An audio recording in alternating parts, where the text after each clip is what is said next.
Iran America ଯୁଦ୍ଧରେ ବ୍ୟବହାର ହେବ ପରମାଣୁ ବୋମା।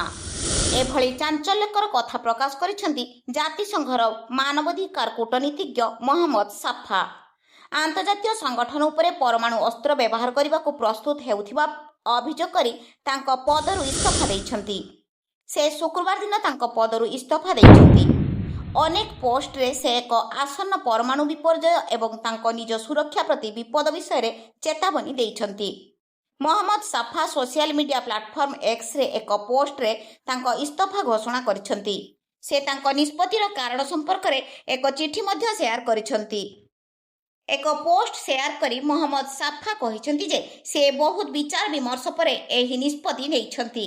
ସେ ଏହା ମଧ୍ୟ ଦାବି କରିଛନ୍ତି ଯେ ଜାତିସଂଘର କିଛି ବରିଷ୍ଠ ଅଧିକାରୀ ଏକ ଶକ୍ତିଶାଳୀ ଲବିର ନିର୍ଦ୍ଦେଶରେ କାମ କରୁଛନ୍ତି।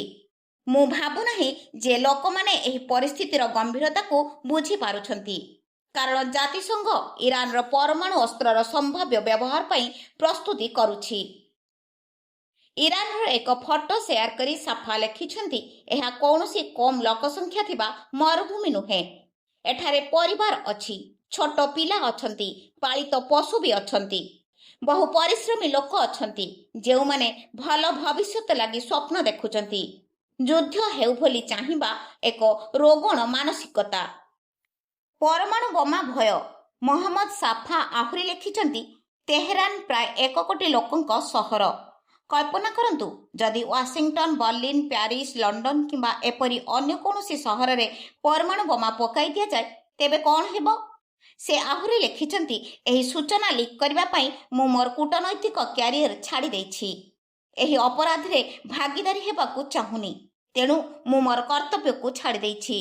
ବହୁତ ବିଳମ୍ବ ହେବା ପୂର୍ବରୁ ଏକ ଭୟଙ୍କର ପରମାଣୁ ଯୁଦ୍ଧ ନ୍ୟୁକ୍ଲିୟର ୱିଣ୍ଟରକୁ ରୋକିବା ପାଇଁ ମୁଁ ଏହା କରିଛି। ସାଫା ଆହୁରି କହିଛନ୍ତି, ଗତକାଲି ଆମେରିକାରେ ପ୍ରାୟ 1 କୋଟି ଲୋକ ରାଜା ନାହିଁ ସ୍ଲୋଗାନ ଦେଇ ପ୍ରତିବାଦ କରିଥିଲେ।